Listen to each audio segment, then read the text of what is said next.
Okay. Guess I'm live. I don't know. Hi, everybody. Yeah, I am live. Hello. All right, I've never done this before. I've never done a webcam live stream on my channel. Um, so anyway, we got 4 people tuning in. This is just a informal little chat, really. Happy New Year, everybody. Merry Christmas if you celebrate. I hope you had a good holiday. And oh, we got a whole bunch of people coming in. Hello, everybody. Hi. Cool. I did I don't do live streams much. I did one a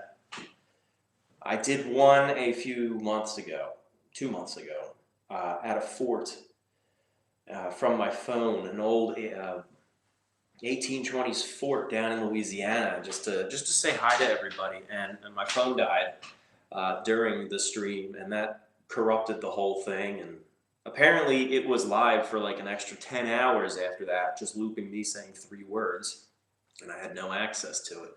But I don't usually do streams, and that scared me even more. So hi, everybody. I was just going to make a small update video and put it on the Patreon just to give some of my patrons a little explanation as to why I haven't posted since November. But as I was halfway through recording it, I thought, you know what, this could just be a live stream. This could be kind of fun. Hey everybody, Happy New Year, Merry Christmas if you celebrate. Thanks for tuning in. This is I know it's New Year's Eve, and I know some of you might have plans, so I'm not going to ramble on too long.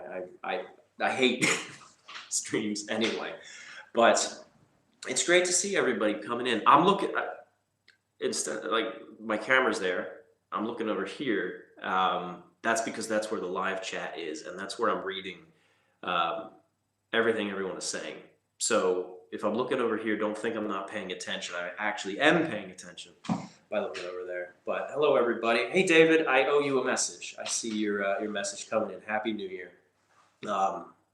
So anyway, yeah, the whole point of the stream was just to give a little update to people and let you know what's been going on. So I have not posted any videos since mid-November, since my Edmund Fitzgerald documentaries, which Ethan here says he loves. Thank you, Ethan.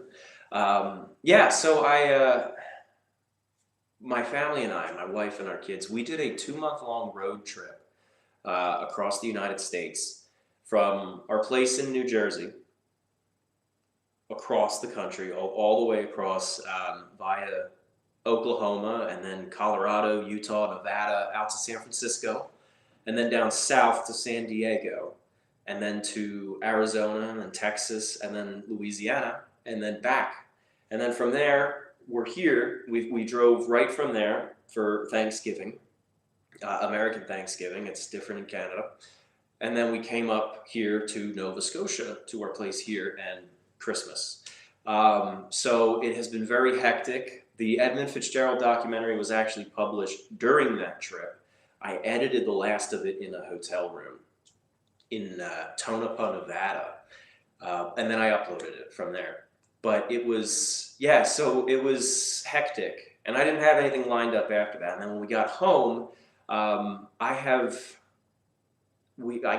someone in the family got sick, and then it just bounced back and forth between us I just got my voice back. So I couldn't record any narrations for my documentaries because I sounded sick. And I actually have a couple of videos in my history where I've had a slight cold when I did the narration, and I can't listen to it because I hear it, and I didn't want to do that. So I had to wait until my voice completely cleared up, which I think it has now. I hope it has. You tell me if I still sound sick. But I did record 2 narrations yesterday, and I've been editing them today. So with my videos, I do most of the pipeline myself. I start with, I do most of the research, although sometimes I'll work with a historian if it's a special subject, in which case they'll have done most of the research first. But if there's no historian attached to the project, I do most of the research myself. And then I do the on-site filming. I usually do that before I even write it. And then I do the writing of the narration afterwards. And sometimes the narrative isn't even sculpted until long after I've visited the site and filmed. So then I record it and then I edit it.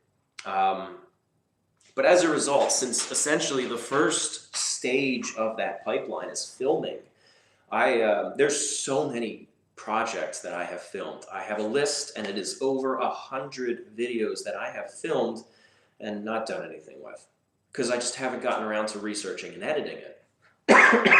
Excuse me, there it is. So I'm up here in Nova Scotia. We're here for a couple of months. It's quiet, it's winter, it's been snowing since we got here. The holidays are over, and now I have decided I'm going to sit down and I'm going to bite off a chunk of that 100 documentaries and just focus on writing and recording and editing. So I have one video that I'm going to be putting out in about 2 weeks. That's going to be my next one. I hate going so long since my last one. Am I in 2026 yet? No, not yet. It is 8:30 p.m. here. Got 3.5 more hours. Also, I thank you for the super chat. This isn't a monetized stream. I'm not running ads because I'm just rambling here, but I do appreciate that. Thank you. Just wanted to thank you for your content. Stumbled across your channel 2 months ago and fell in love with your content. My favorite type of video from you are ships. Here's to 2026, brother. Thank you very much. That's by a boy named, I can't see the full name. It's blocked, but anyway, thank you. Thank you very much for that. So I'm going to sit down and just write, research, record, and edit. And I have one coming out in 2 weeks. It's a smaller one, but it's exploring an island off Nova Scotia. What I did was, all right, I'm in Nova Scotia right now, and I did the wreck of the Hungarian, and I did the as a follow-up video. I made a full video about my time on Cape Sable, the island down there. Going to the lighthouse, going to the wreck site, things like that. And then I got a contact from somebody immediately afterwards, a lady named Sonia, and she said that, there's another island here called Seal Island, and it has one of the oldest lighthouses in North America. It's from the 1831. And she said they're going to tear it down. Would you come out? We'll take you out to the island. It's 18 miles offshore. We'll take you to the island. Would you document the lighthouse? Would you film it, tell the story, and preserve it, but also raise awareness so that maybe we can stop them from tearing it down? So that's going to be the next one. It's not an epic video, but it has a lot of really interesting stories in it that I think people will enjoy hearing. It has multiple shipwreck short stories, including some tragedies, and some really incredible stories. But it's also got a lot of fun stories as well, just with the general history of the community on the island and the lighthouse. So keep an eye out for that. That should be coming out in about 1.5 weeks or 2 weeks from now. But then the one after that, I've been working on today. It is an epic. I call them epics if they're like an hour and big and really in depth. And it is a train wreck, literally, not metaphorically. It is about a train wreck. It's just like The Broker, which came out 2 years ago. The Broker is very much like The Broker. It's another K4 locomotive shipwreck. And yeah, so I'm putting it together with the Railroaders Memorial Museum in Altoona, Pennsylvania. And that's going to be out in hopefully early February. So that's very exciting. But among these 12 that I'm also chipping away at are a couple of ghost towns. I always love doing the ghost town videos, and people seem to enjoy those too. The shipwreck ones, they take a lot of time. I love doing them. I love those stories, but you know they often need animations and they need time. The ghost town ones, you just go to the site for the day and just explore, and it's fun, and it's not easy, but it's simple, and I love doing those. So I have a couple of ghost towns.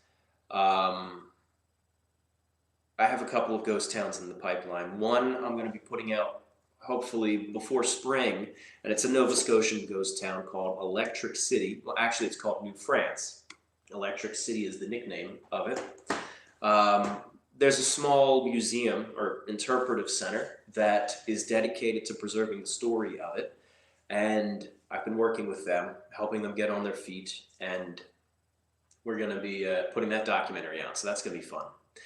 But then another ghost town is out in the desert. I love the desert ones. They're very so rugged and a lot of fun. And I did a collaboration with another YouTuber. He's a really cool guy, and we went out to this ghost town in Arizona, which is technically lost, not like truly lost, but there's a lot of people who have blogs and they also do videos and things like that. Also, awesome stuff. But they'll go to a site and they'll say, we're at the ghost town of this. But they're not. They're at the wrong place. So we do a video kind of fixing that. Sorry, I'm also trying to... Strasbourg Museum is finally building the roundhouse. That's an American loyalist says that. Oh, that's cool. I love Strasbourg. That's good to know. And another one, I can't read the full names. They don't load fully. It's ... But Michael Tyna something. I apologize for not being able to read that whole thing. Have a great 2026, Tom. Thank you. You too. So we got a bunch of videos going in the pipeline, and a friend, over on the Steam and Splendor network, we also Michael Tynan H7J. Thank you. I can't see that. Over on the Steam and Splendor network, another channel that I'm producing, and my friend J. Kent Layton and Tad Fitch are putting together videos regularly on there. We just put out another updated real-time syncing animation, just with like a historian edition one. So go check that out. I haven't had a chance to see that yet, but anyway, yeah. So this is one of my first live streams where I am not sticking to a schedule. As you know, I've always, for the last decade plus, I've been doing a real-time live stream every Titanic anniversary. And the chats just go crazy there, on top of having to stick to a strict schedule. So we just have to do the super chats. But it's nice to be able to see the normal messages coming in too. Someone is asking me, how do I feel about the whole SS United States situation? I got to see it. I was down in Alabama on the road trip coming back from New Orleans. And it's sad. I mean, you've probably seen my video where it leaves Philadelphia, and there was some emotion in that video because it was sad. I had grown up seeing it at that pier, and then to see it leave, that was sincere, and it's a sad ending to its story. It would have been wonderful. I think everyone here in the maritime community has supported the Conservancy at some point and wished them the best. So it's disappointing to see it being scuttled. I'm not following it closely though. I don't know what's going on with that. I don't know what the most recent talks are. I know there's another group that's trying to intervene and save it.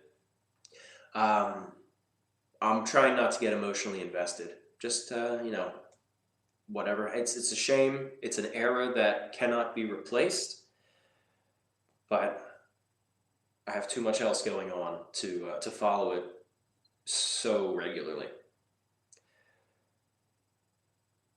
What?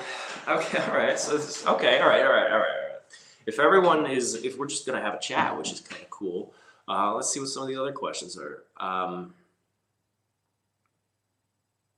This Tracy Smith, 3076. It's good to see you. Happy New Year to you and your precious family. Thank you, Tracy. The Ocean Liner fan. Who do you think is at fault in your choice of the Atlantic? So who do I feel is at fault in the wreck of the SS Atlantic?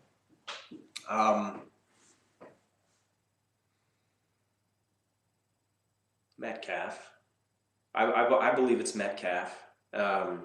Foxley was doing something wrong, but something wrong that was always done and expected. Metcalf was just refusing to take orders. Fat Produce, the Arabia Steamboat Museum announced that it will be closing in November. You've got to get out there, my good sir. I'll travel back to Kansas City to join you and give you a tour. Yeah, that's still on the bucket list, my friend. That was going to be a part of this recent 2-month trip, but we filled it up. The 2-month trip was going to be ridiculously longer. We were going to go along the northern border of the U.S., through the northern states, through the Dakotas and Montana and Idaho. But yeah, we couldn't do it. It was actually all anchored around a contract video for a client. I had to go to Catalina Island in California. I was hired by the Wrigley family to do a documentary on the Chimes Tower that they just recently restored. So I went out and I filmed that, and we basically just took a little less than a month to go there and drive, and a little less than a month to drive back. So that was like my anchor, but there was just, I couldn't fit. It just didn't work. But I want to do it again, and we probably will do another road trip for more filming in maybe next summer. I got to catch up on a couple super chats here. But yeah, I still want to do the Arabia. It's an incredible story, and it's an incredible museum. I haven't been there, but I've heard so much about it. And we've been in talks. So, as you know, you were at those talks, my friend. But we could see, yeah, I still want to do that. Flying Blimey. Message too long. Please read below. Will you ever consider doing a video on the evolution of the Cunard Line ships like you did of the White Star Line? My friend, I have. Yeah, I was considering that since I made that video. But the White Star Line had like 81 or 82 ships. I forget the number exactly offhand. Cunard has 180. Starting from the 1970s to modern day, or Cunard ships that sank in the early days. Okay, so suggesting like limiting it a little bit, that would make it more manageable. I would still love to do that. I love the old Cunard ships, and I have a lot of original materials on them, including some of the only images that I know of one of the ships. And you'll actually hear about one of the early Cunard wrecks in possibly the first Cunard wreck in my Seal Island documentary in 2 weeks. But it's not a huge telling. It's like a minute or two, but you'll learn a little bit about it. I'm still open to the idea. I would love to do the idea, but like I said, I have 100 videos in my backlog, and that is a behemoth. That one alone would be a behemoth to try to put together, but no. That would be fun.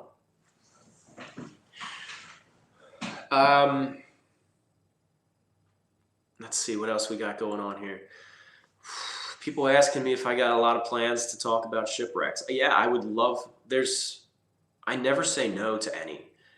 Are you doing a production on the Empress of Ireland? We have.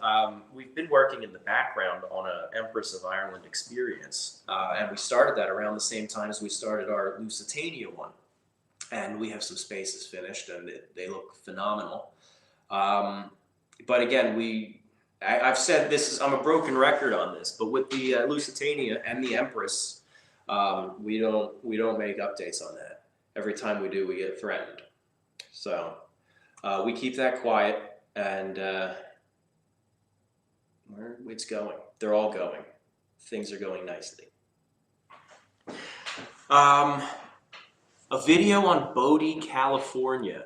I got access inside all of the buildings multiple times, and it was an amazing dive. Bodie is, so for those of you who don't know, Bodie, California is a ghost town out in California. And I had planned to go there. I didn't plan ahead. I didn't give them a heads up that I was going. It's preserved as a museum. That's the key thing. It's like in arrested decay. They managed to chemically treat these ruins, these wooden ruins, so that they can be maintained, and it's a museum. I had planned to go there, but a giant snowstorm came in and blocked the road, so that ended up not happening. Arrested Decay is American Loyalist 458 is asking. It's basically chemically treating a ruin so that it is preserved in the state that it's at. Not in a great condition. It's not restoring it back to pristine. It's just stopping it from getting worse so that you can see it in that state indefinitely. So there's a lot of ghost towns that are like that. There's a lot of old buildings that are like that. The Ocean Liner fan asks, Tom, I love your channel. What's your opinion on antique Ocean Liner postcards? I like them. I used to collect a bunch. I have about 50 of those silk ones, those woven silk Stephen graphs, I think they're called. I got a bunch of those, and I was collecting them, but just at this point, I don't collect postcards unless it's an image I'm going to need for a video. In which case, I buy the picture, scan it, and digitize it for a video, and then I use it in a video. A lot of the pictures you see in my videos come from old postcards, especially ghost towns. They're hard to find, though. It's just great to catch up with everybody. I'm still not over that cold. You're right. I know. I need to get myself something warm to drink. And it is quite cold in here too. It's like a snowstorm outside. And this house is entirely on those water heaters, which is nice, but it's a big house and the plumbing gets stuck a lot, so I gotta bleed that quite a bit. But oh man, so a lot of the questions coming in are just if I plan to do certain stories, and I would love to eventually do every story ever, but you know, a lot of the ones that I'm doing are just as they come up, I follow a lead and I do it. Yeah, so Anyway, all right, let's, instead of just answering specifically if I'm gonna do a video on different topics. Okay, all right, here we go. Someone asks, how's the documentary on Electric City coming along? Pretty nicely, actually. That was one of the things I mentioned earlier. I've been referring to this book by the grandson of one of the family who owned Electric City, and I'm working with the museum out there to put together the narration, and I finally made a breakthrough. I've had writer's block on the script for about 6 months, and just yesterday or 2 days ago, I had my breakthrough, and I feel great. I feel great to be putting that together, and I think if I can hide this cold in my voice, I will probably record Act 1's narration after this.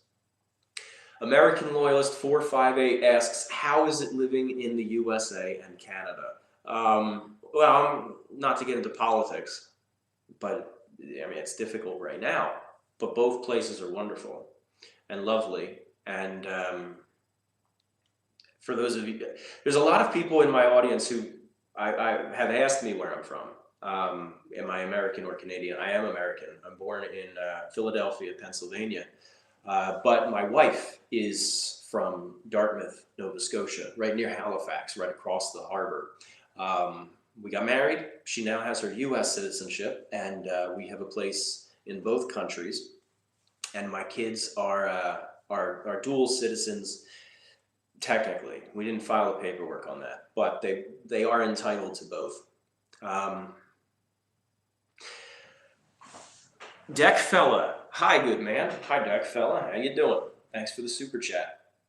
How do you pick what stories you do? I mean, it's really just what stories am I near? No, it's a whole bunch of other factors. But that is a surprisingly big part of it. When I do a road trip or when I'm visiting an area, I often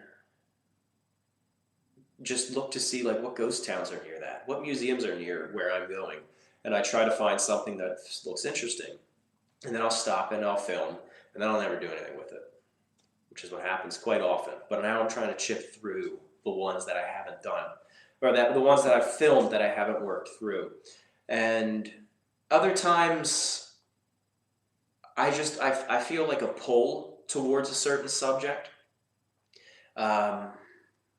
Like with Electric City, I did a ghost town called Shuli up in Cumberland County, Nova Scotia, because that had family ties to my in-laws, and I wanted to document that. It sounded like a lot of fun. I went up there, and then after I published that, and the video did all right, but after I published that, I got a lot of people from Nova Scotia saying, "This is great, but have you heard of New France?" And it seems to be kind of like the main ghost town in Nova Scotia, at least in terms of the most iconic stories. So I've kind of just felt I had to tell that after that. I always try to find like the definitive one. So it's a whole bunch of different factors, and then with like with Johnstown flood, I chose to do that one because I'm from Pennsylvania. And that is like the disaster for Pennsylvania history. That is like the big epic disaster. And I felt I have to show some home state support here and tell that story. So, and then with Broker, I was asked to do Broker, but that's New Jersey, and I live in New Jersey now, and felt I had to do that because that was just one of the epic tales of New Jersey. So there's a whole bunch of different things that bring me to different videos, but you know. And then sometimes they're more pressing than others. Like there's certain videos where I feel where I've filmed it and I've sat on it for so long, and then someone who like helped me, like someone from the museum who I worked with, is just like, "Hey, any update on that?" And then I'm like, "Oh, I really gotta get that moving again." And then I sit down and do it, which is why I'm working on some of those 12 videos right now. Someone asks, "Are you Irish?" I am. I mean, by blood, I'm American. I'm slightly more than half Irish. Linsky is actually Irish Gaelic for mariner, I understand. So that's fun and fitting.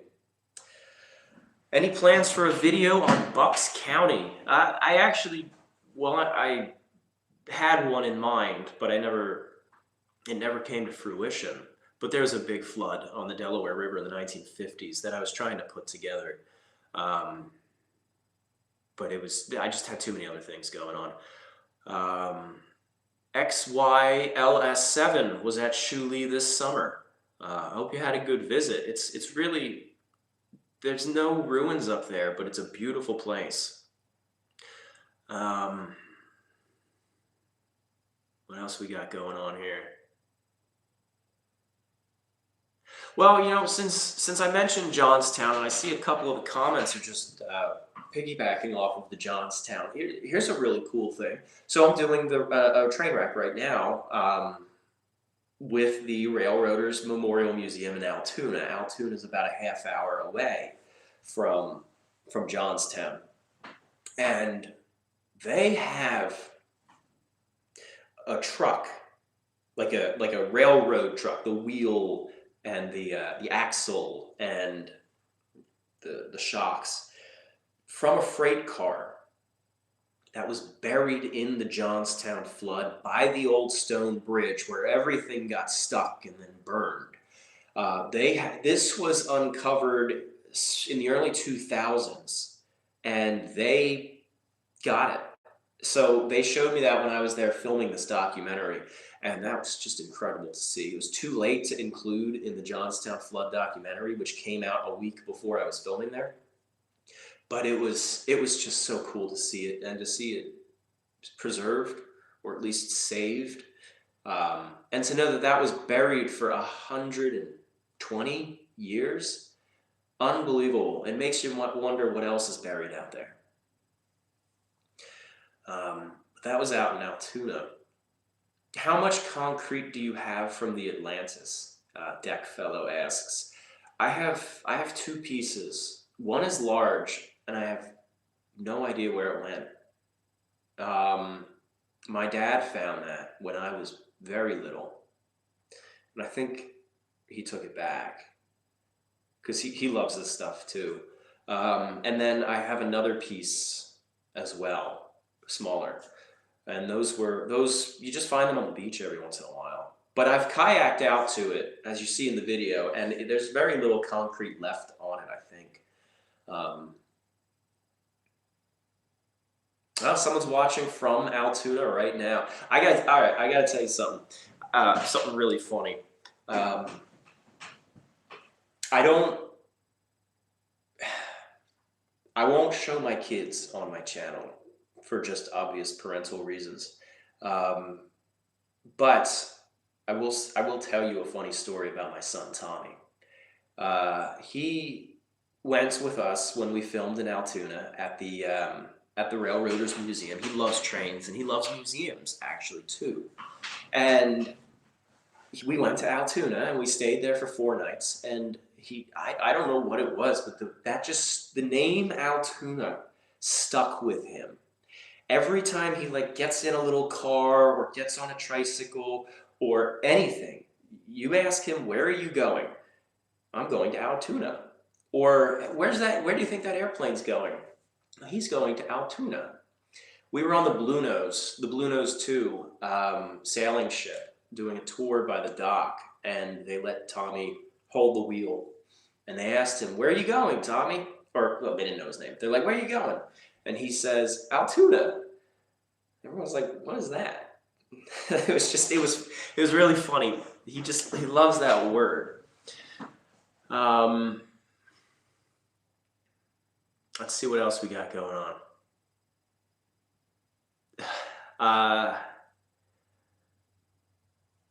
Oh man.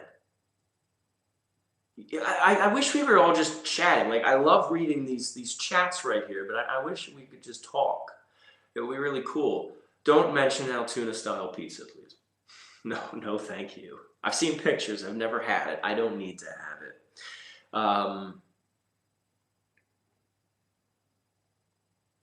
Anyway, yeah. So I was basically just doing this stream here as a little bit of a check-in because I hadn't posted since November, and I wanted to just give an update to let you guys know I've been sick and the holidays, but now if I sat down and I did one video, I'd get it out sooner. But I'm working on 12 right now, and maybe it's a little bit of, I don't know, lack of attention span, if you will. But I'm enjoying working on 12 videos at once. It just feels good because I've had writer's block on so many of these videos, and to be able to just go back and forth and jump freely when I get stuck. All right, I'll go to this one now. And I've made such great progress in the last 2 weeks. I've written 6 scripts. In the past, it takes me 2 weeks to write 1. So the sickness actually helped because I had nothing else to do. I just sit at my computer and write. But I'm feeling good putting these 12 together because a lot of them are old ones that I've just been sitting on, and it's good to have these breakthroughs. Um, what else we got going on here? Well, what are we talking about Tombstone, Arizona for? I see someone mentioning it, and I see Steven Splendor mentioning, which is Kent, by the way. Um, I was in Tombstone, Arizona. Love the movie, and really wanted to finally get down there. I was near it, so we decided to go for it and spent 2 nights there. And we were sick. We've been sick 5 times in the last 3 months, um, but we still really enjoyed it. It really is a tourist trap, and I didn't find any good food whatsoever in that town. But we had a lot of fun. It was a lot of fun. Um, anyway, all right. Well, I mean, hi from Oklahoma. Love your channel. I model the Pennsylvania Railroad in Lancaster, PA, and found your channel when you first released The Wreck of the Broker. Keep up the great work. Thank you very much. I really appreciate that. I don't know how long you've been tuned into this stream, but I do have another Pennsylvania Railroad disaster documentary coming out in February. Yeah, and then it's going to be a big one. It's a smaller wreck than The Broker, but it's a bigger production. I've started. My videos have been getting longer as I've been making them. When I first started my channel, I would tell the story of a shipwreck in 10 or 15 minutes, and that's just how I started. That's just what I thought was necessary in the beginning, and then it evolved into half hour, 45 minutes to an hour, and then Edmund Fitzgerald, you saw, was almost 2 hours. But I guess it's because I'm getting more comfortable with telling these stories. When I started, I was just like, oh, people don't want to hear all of this. Yeah, they do. So I've made them. I've just been including more, and people have been liking that more, it seems. So the Broker probably could have been a little bit longer. Of course, that was for a client. That was for Woodbridge Township, and they wanted it to be an hour or a little under. They actually gave me a very wide range in the agreement. It was between 20 and 60 minutes. That was what I was allowed to do, and it ended up being, I think, 55 or something. But this next one, I don't know how long it's going to be because I've written it, and you can never tell for sure how long it's going to play out. But it's going to be longer. The script for Broker was 18 pages.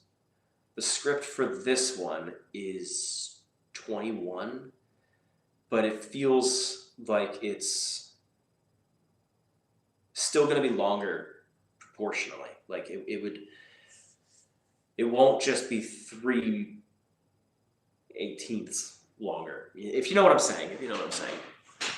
And there's a lot more people talking, like little historian vignettes in it too. But it's going to be a good one. It's going to be a really good one, and the animations look phenomenal so far.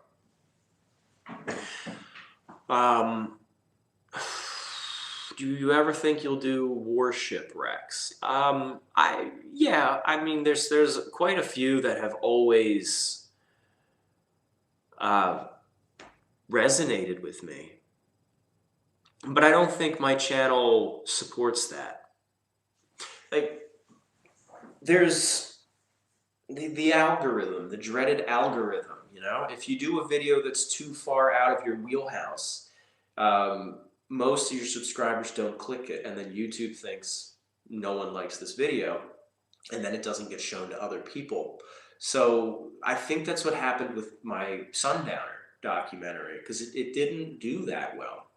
And I think because it was heavily like war themed, and a lot of people didn't feel like seeing that, when in fact it's the story of a yacht, which was in this epic battle. But it's really the story of the yacht and not the story of the battle. But anything that's got like a military history to it, whether that's American military history or British military history, it just doesn't do too well here. Maybe if I stuck with it more, but I personally enjoy those stories, but I don't have too many to tell at the moment. And I don't tell my stories for views. If I did, I would just be making constant Lusitania or Titanic videos over and over again. But I'm not. I tell the stories that you haven't heard because that's what I want to study. Like most people watching this have never heard of Electric City. I never heard of Electric City until I started making this video, or until people recommended it to me. And that's because I want to learn it. And then I read it, and then I'm like, you know what? You need to learn this because it's a really cool story. All right, like I know a couple of people have heard of Electric City, but I'm making a broad statement here. So, like the Glenn Estlin, all right? The Glenn Estlin documentary is still one of my favorites that we did. The sailing ship that wrecked in Oregon, not the Peter Iredale, but the one that has almost nothing remaining on the beach, the one that probably was intentionally sunk. And I loved that one, but most people had never heard of it. I never heard of it until I saw photographs of it. And those are the videos I love doing. The ones where I've never heard of it prior to starting it. You've probably never heard of it prior to clicking it. And then it gets a lot of views. And I don't chase the views, but I love seeing the views and knowing this story is now getting its attention. Love that. I love that. Anyway, I got some chats to catch up on. What do we got here?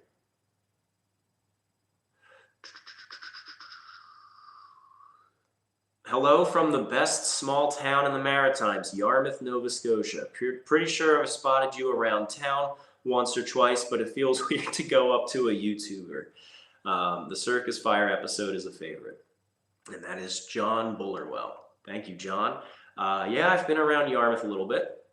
Beautiful town. And I actually have some more Yarmouth videos coming up. But you know, thank you. I mean, you're always welcome to come up and say hi. I do get people coming up at least once a week who just like watch my videos. When I'm in Nova Scotia, I get that more often because of how many Nova Scotia tales I've told. But you know, hey, you know, I just say hi. I don't bite or anything. I just, you know, it'd be nice to say hi. Pooter Boy with the question of more Lusitania updates. I did touch on that earlier. We don't like giving Lusitania updates, but I will tell you it's moving. It is moving. I am paying people. I am commissioning people. Levi is busting his butt working on programming things. We've got a phenomenal team of modelers. We're working. And we are enjoying ourselves working. And I think we are enjoying ourselves because we don't give updates. And what a wonderful feeling. What a wonderful way to work. I love it. Ever considered crossing the Bay of Fundy to New Brunswick? There is the Lord Ashburton shipwreck on Grand Manan, which has a museum. So I did do one video in New Brunswick a long time ago, before this channel, although it was posted on this channel. And it was the shipbuilding in St. John, New Brunswick. And then I also did the Jerome documentary, which has a little bit of a New Brunswick reference. I've never been to Grand Manan, but I want to. I love islands, just especially if they got a town on it. Just the self-sustaining containment that they have, where they got a supermarket, they got one restaurant, and then they got all these houses, and they just live there all the time. I love that. I love exploring that. It's like I don't know. It tickles me the right way.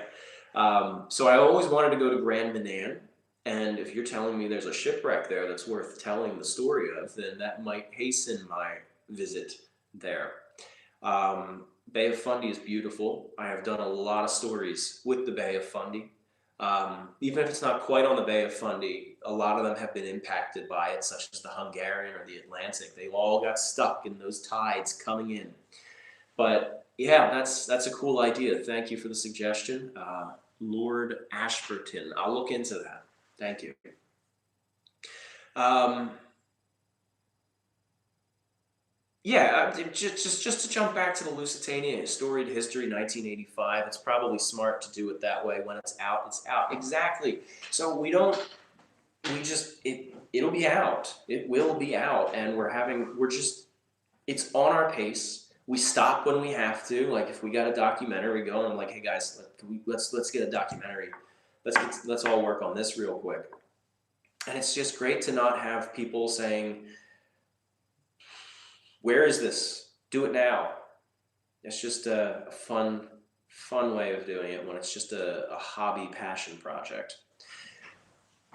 A documentary on the sinking of the SS Poseidon, which is the deadliest holiday shipwreck during the New Year's celebration in the early 1970s. Yeah, that was a very sad one. Captain Leslie Nielsen lost. Yeah, it's a good movie. Maybe I will watch it tonight. Good evening, all.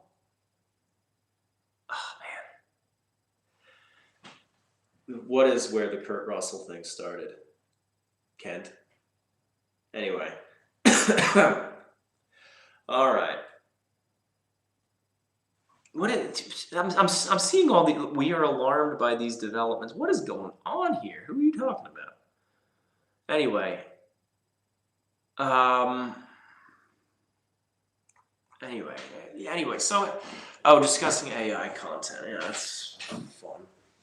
I don't know if I'm sure most of the audience here knows this, but the animations that we put in our videos are not AI.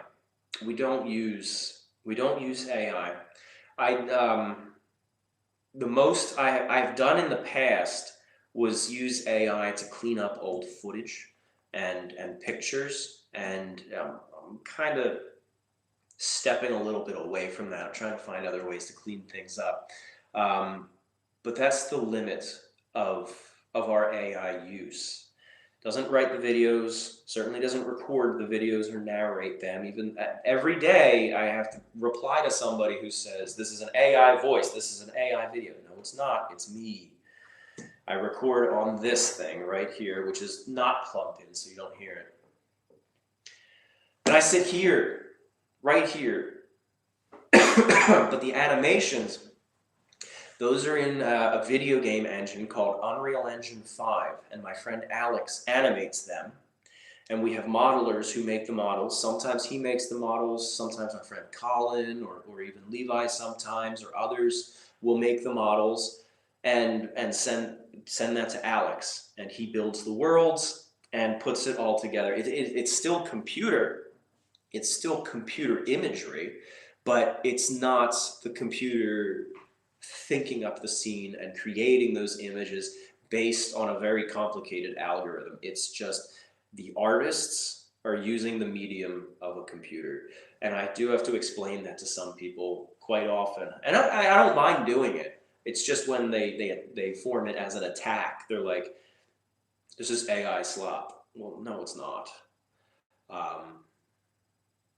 Just wanted to say Happy New Year. This channel has provided me with so much information and entertainment. Thankful for what you do. Thank you very much for that message. Thanks for sending that in. And Happy New Year to you too. I love doing this. I hate doing this. I hate live streams. I get nervous, but I love doing this. I love talking to everybody. And I don't do streams because I don't know. I just get anxiety. I dread the annual Titanic live stream every year because I get anxiety. I hate going in front of a camera. Believe it or not, I hate going in front of a camera. In my documentaries, when it cuts to me and you see me sitting here, it's not because I want to show my face. It's because I have no other visual to put on screen to hide me. The animations are expensive and time-consuming, and sometimes you just don't have enough material from either on-site or historical imagery, and so I gotta have something so you're not just staring at a blank screen. And I don't like to repeatedly reuse images. It just feels like then I'm stretching it for time. and I don't want to do that. So then I have to get in front of the camera, and I hate doing this, but I'm enjoying it right now because I'm enjoying catching up with you. So this is a lot of fun, and we have 113 people here, and I'm just rambling. I'm just talking, and this just it's just wonderful to be able to share this with this moment with you guys right before the new year, and to be able to catch up and just have this little personable moment instead of always being professional in front of the camera. Here's the story of the Johnstown flood. Anyway, well, thank you, Andy Brzezin. I appreciate that.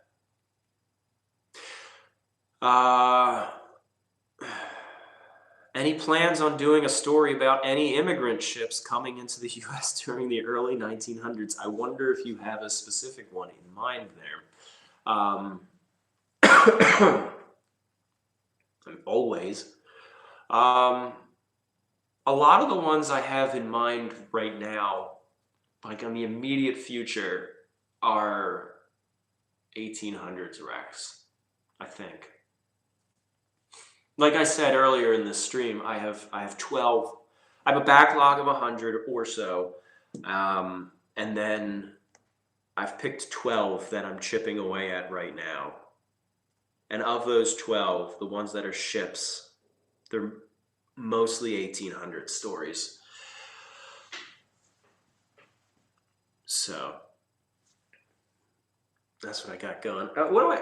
I don't like revealing what I'm working on. I just prefer to keep it quiet. But I'm trying to think if there's any that I can tell you.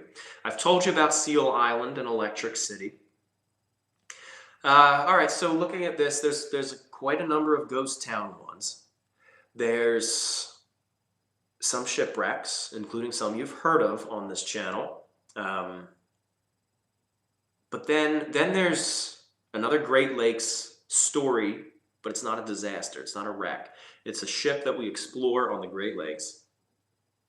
You will never guess, but it's a cool one. It's a Great Lakes ship. And then two of these videos are changes of pace for my channel, which is always an experimental way to go. But one is about a big fire that broke out, and I won't go too much into detail because it's of the whole list. It's one of the only ones I haven't filmed. It's not in my backlog of 100, but I have a client who wants me to do it, and I think I will. So it's about a fire, and I'm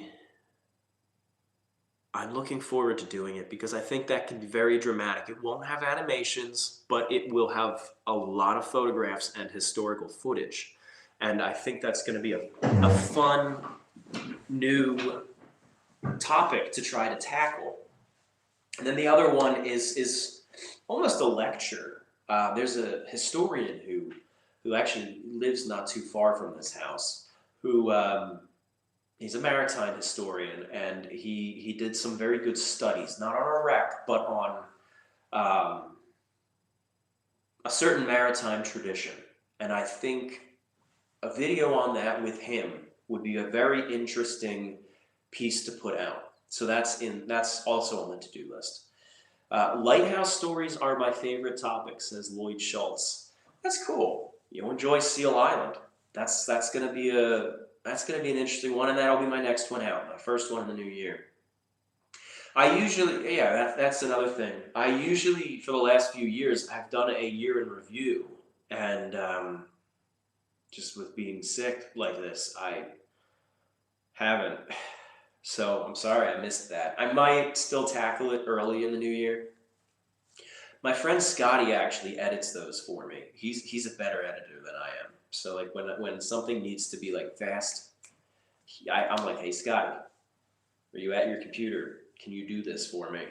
And he has edited my years in review in the past, and he's also edited my channel trailers, things like that. But I was too sick to record anything and put it together, and he was going through. He was just busy with the holidays too, so it just didn't work out this year. Um, let's see. Uh, what else? What else are we doing here?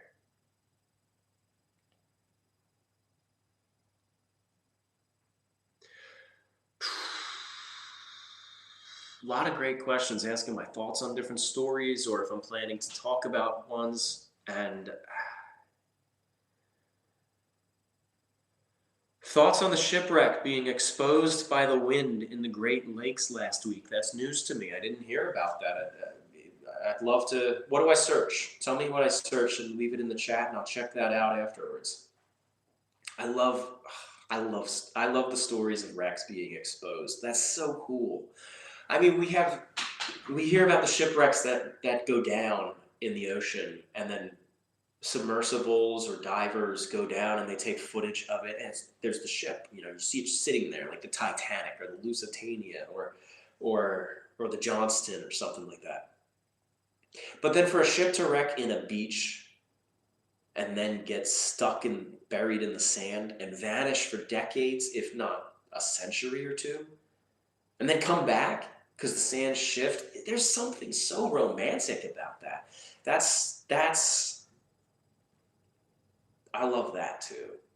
I love those stories, but those are hard ones to tell because it's always just ribs and a keel and some sharp stuff that you don't want to step on.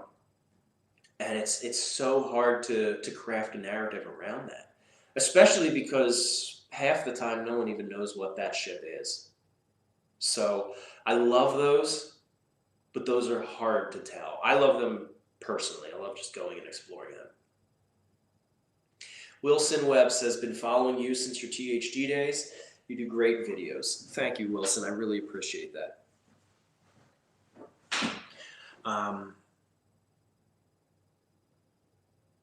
What?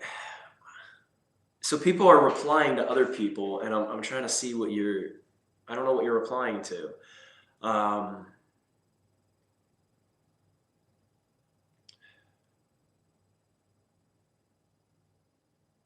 Coconut Grove or Hartford Circus Fire. Those are not in the plans right now.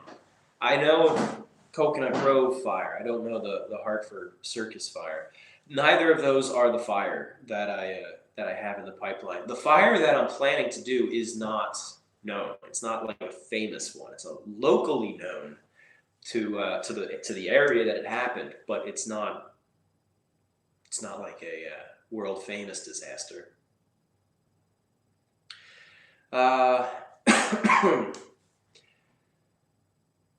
Blackbeard's ship, Queen Anne's Revenge. I would love to do some pirate stuff. Fascinating to see how far you've come since Lego Titanic. Oh boy, those were fun days.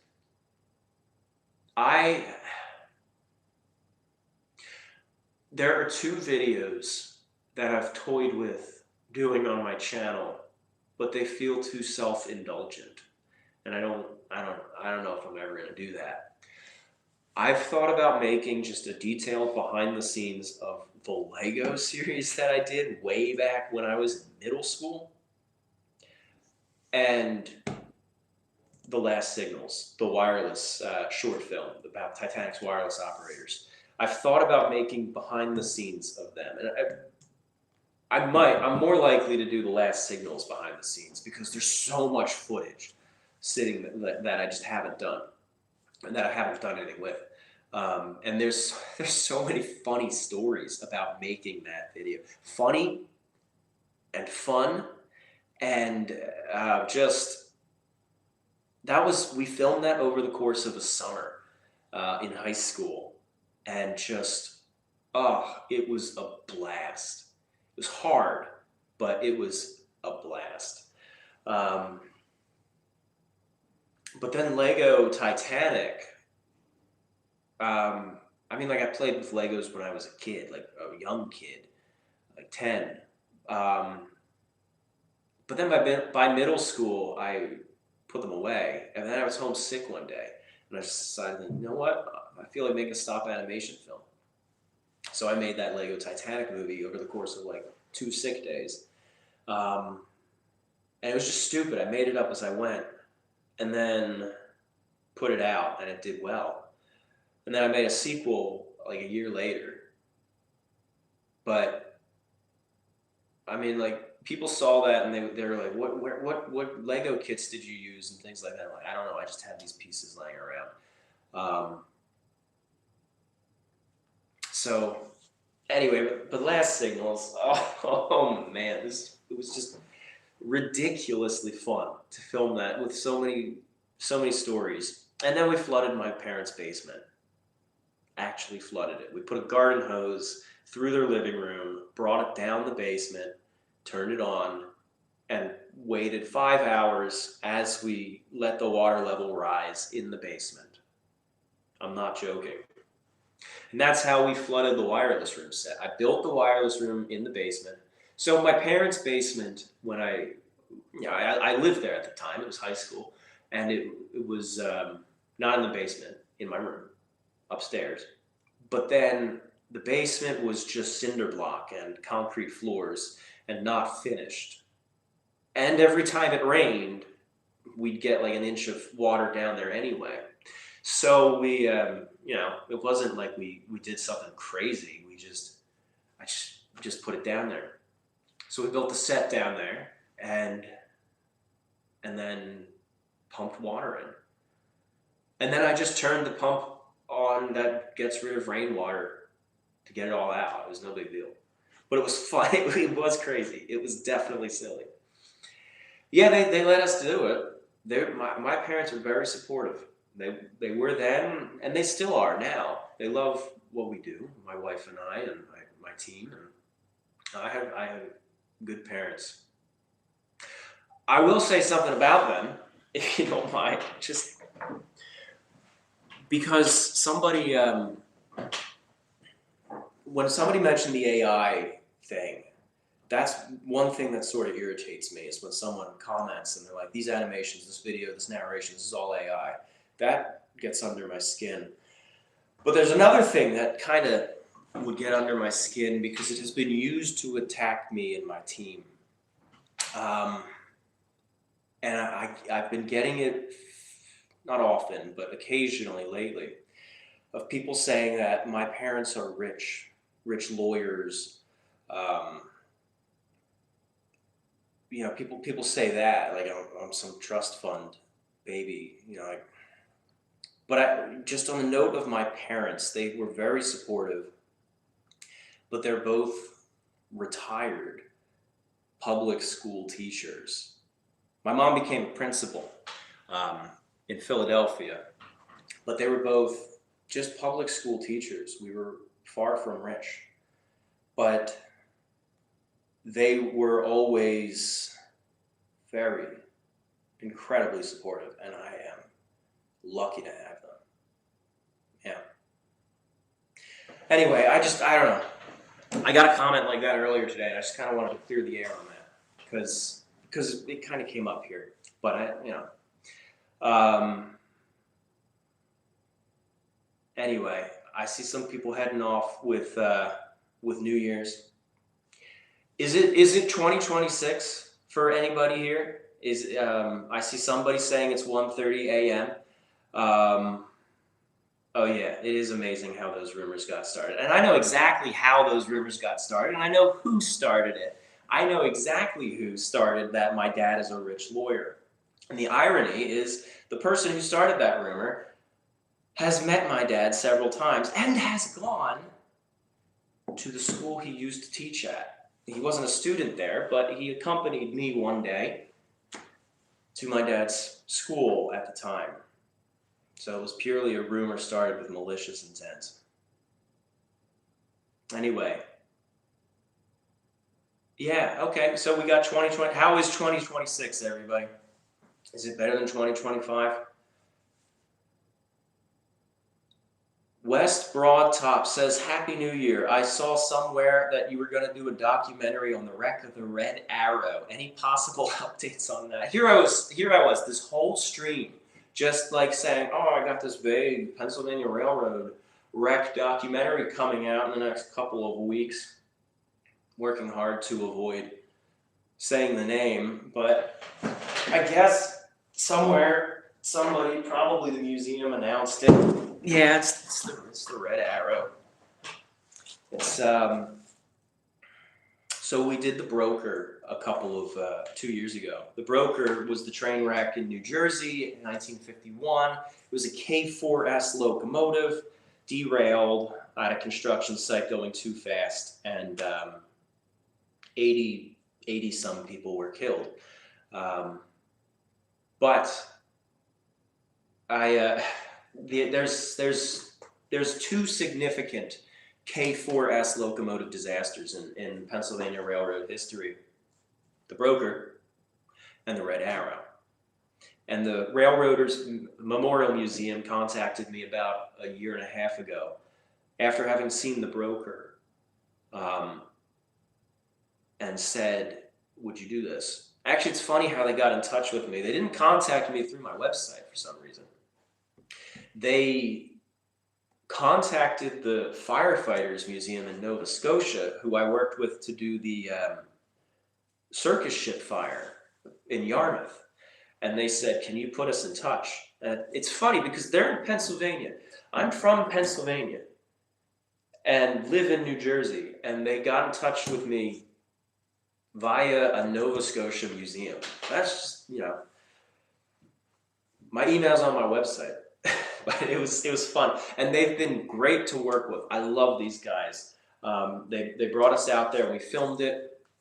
And this is in the editing pipeline now. I recorded the narration yesterday. The animations are going. It'll be nice to have it done because it's a story that deserves to be told. What do we got? Any other messages? I'm getting thirsty. I'm getting tired. Emma and I want to finish watching a movie before the New Year's comes. We're watching The Alamo, by the way. We went to The Alamo on our trip. The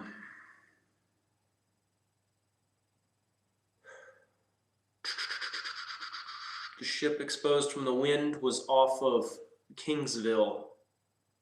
It's said to either be the SS Overton or the SS Deming. That's the hull on the Great Lakes that was exposed. That will be interesting. I'll look that up afterwards. I'm trying to see if there's any other questions. Like I said, I've usually in the past only had time to stick to super chat messages coming in, but now I get to see everybody's comments because I'm not stuck on a schedule. But I do thank everyone in the past on this stream who did send a super chat. Thank you very much. I am grateful for that. Well, anyway. Anything else? I mean, I'm going to start winding it down. But, all right. Let's see. You had a question a little bit up. Let me see if I can find that. The text is so small, and I gotta look past the camera here. And I'm getting old. I don't see your question. Oh, would you ever be interested in covering digital ships? Got a personal launch in Stormworks that's been around for 3 years, and it has stories to tell. I think that's really cool. And I don't know, probably not. Usually with my videos, I have to be able to go somewhere tangible relating to the story, with few exceptions. But like with even the wreck of the wreck of the Atlantic, we had to go out to the island. The Hungarian, we had to go out to the island. Even if it's just like in the past with the Arctic, I'd like to, just like the docks or something tangible. Digital, I mean, there's really no way to go to that. But It's a cool suggestion, and it sounds like a lot of fun. Have you ever checked into the San Francisco 1906 earthquake and how many lives were really lost? Yes, I have, and I would love to do that story sometime. Um, I have some good material on it, including some rare firsthand accounts. But I think, yeah, I would love to do that. It's an incredible story. There's a lot of natural disasters that I want to talk about too. Um, I know my animator Alex has just been like pumped about this one natural disaster, and then one of our modelers Eli has also been pumped about another natural disaster. But um, I just haven't had the time yet. Hopefully soon. Master and Commander and Das Boot are my favorite naval movies. What is your favorite naval movie? Master and Commander is phenomenal. I love that one. That's probably up there. Um, I really enjoyed Greyhound. I love. I'm trying to think if there's any that do top Master and Commander for me. Dunkirk was excellent. One of my favorites. But I think I'm gonna have to go with Master and Commander for favorite naval movie.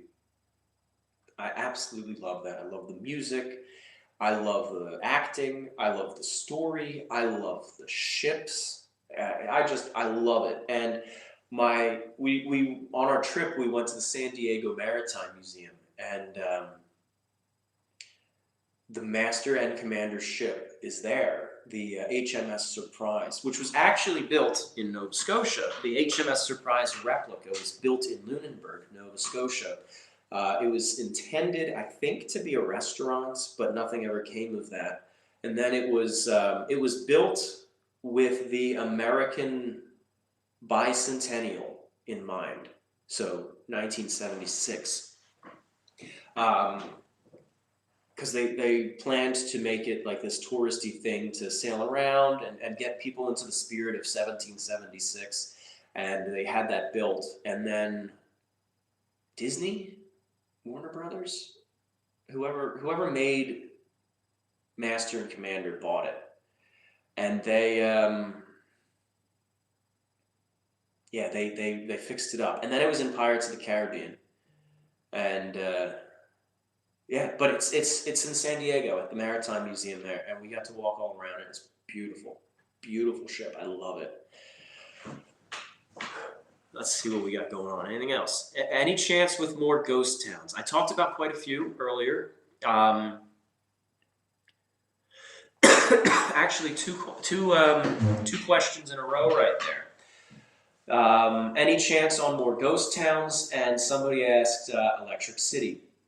I've been talking about Electric City a few times earlier in this stream right here. But that is coming along, finally.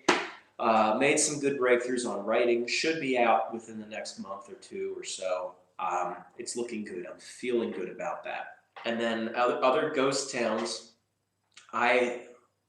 So in my 100, I have one ghost town that I've filmed here in Nova Scotia, Electric City. I don't have to be cryptic about that. I have 3. No, I have 2 in Nevada that I have filmed. Two beautiful, big sites that I've filmed. And I'm going to be doing those soon. One of them is my absolute favorite ghost town ever.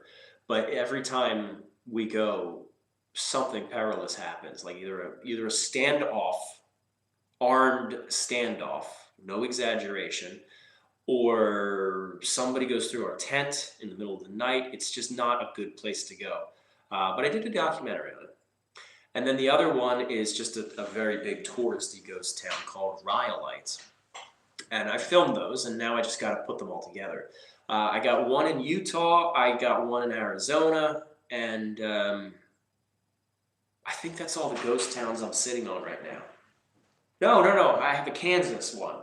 I did a Kansas one as well on this trip. So I got quite a few ghost towns that are shot, and now I just got to sit down, record my narration, and edit it.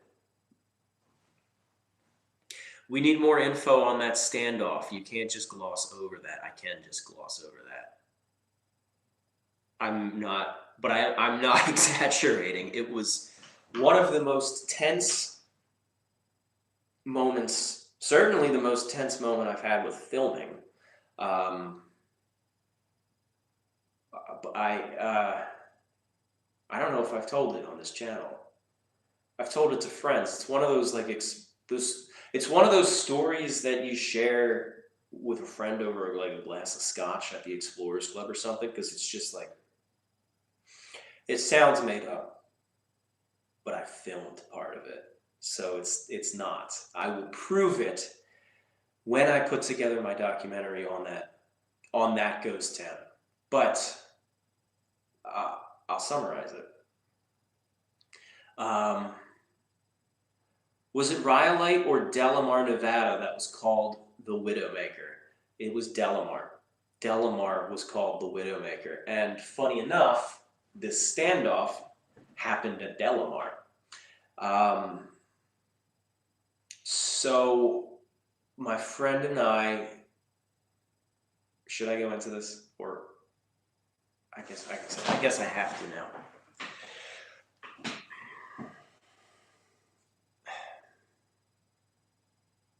Okay, so looking at the screen, I'm looking at the screen here to give like an accurate orientation. This is a map. Pretend this is a map of the town, and here is Main Street, Delamar, which then wraps up this way, and then it's the only road going out of the town. It's a very precarious dirt road that winds around cliffs, and it hasn't been maintained since the town was active in the early 1900s. But here's Main Street, which has all the ruins on it, right? And then between Main Street and the road that winds this way, like this space is, it's kind of like, it gets a dip down. It's like a valley, a lot of shrubs and a lot of junk. You have to walk carefully through that. But if you're driving, you take Main Street and then you go out and wind out that way. And then it's 12 miles to the nearest road, like actually maintained road. And it's about 20 miles or so to the nearest settlement. So you're really isolated out there. And the first time I went to Delamar, Nevada, do I still have signal? The chat got quiet. First time I went to Delamar, Nevada, we camped, me and my friend. And all right, I seriously don't know if I do have signal or not, because I don't see anything going on here. Okay, all right. So we drove in.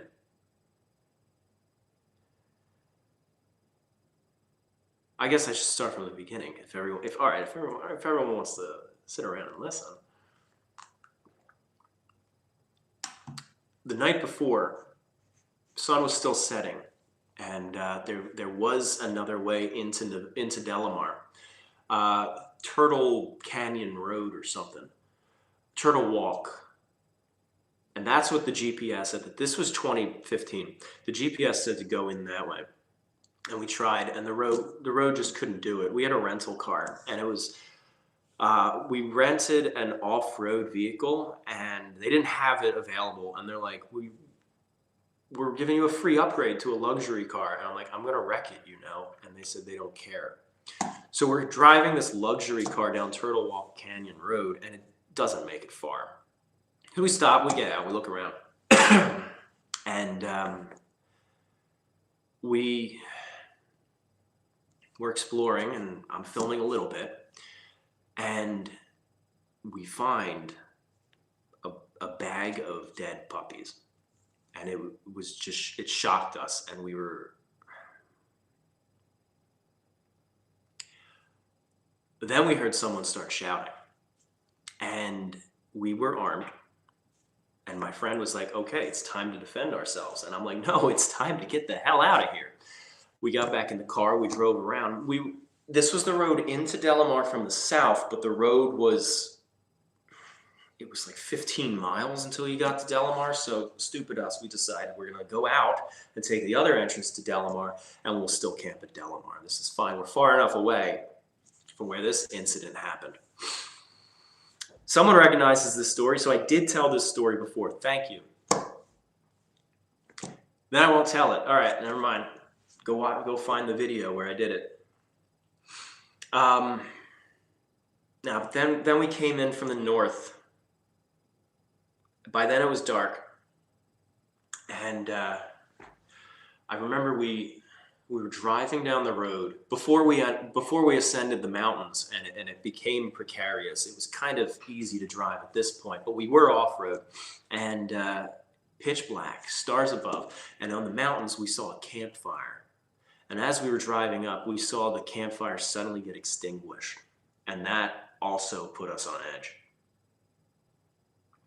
So then we continued on, still got onto the road to Delamar, driving along. We didn't know where the heck this town was. The road felt endless, and by now we were ascending up the hill, and it was narrow. This was the old wagon road that had been washed out and not maintained since the town was active in the 20s.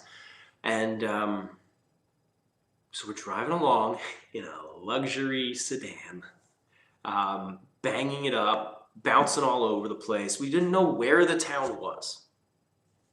We didn't know, because we would keep going around a bend and we're like, all right, this is going to be the town. And then just another canyon. So eventually we rounded another bend, found a spot where we could pull off to the side. The road had widened a tiny bit where we could stop the car in case someone was passing through. And we wouldn't block them.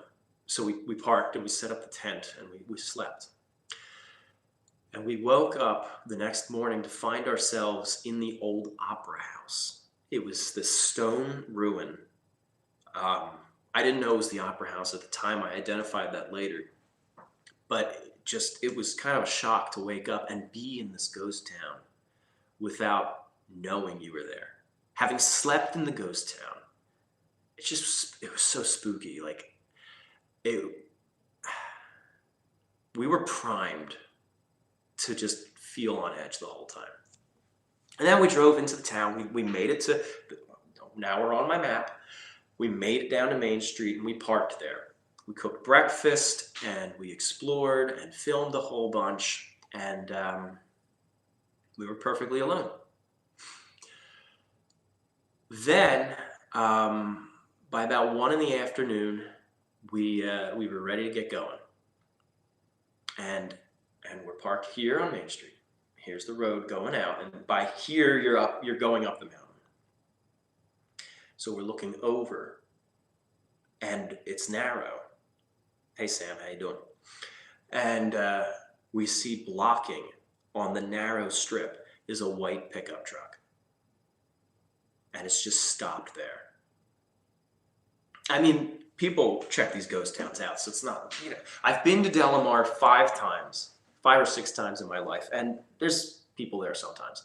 So it's not a big deal, but it's just sitting there, blocking the path at the narrowest point. So this had us concerned. And then, as we're driving up, and we figure, well, I guess they'll probably move off to the side once we get closer and they see we're coming through. And then we see 2 guys get out of their car. They're dressed in all black. And I don't mean like suits or anything. It's just like black t-shirt, black jeans, and sunglasses. And they're just standing there, and they stand next to the car, and they just watch us. They're just standing there. They're just watching us get closer.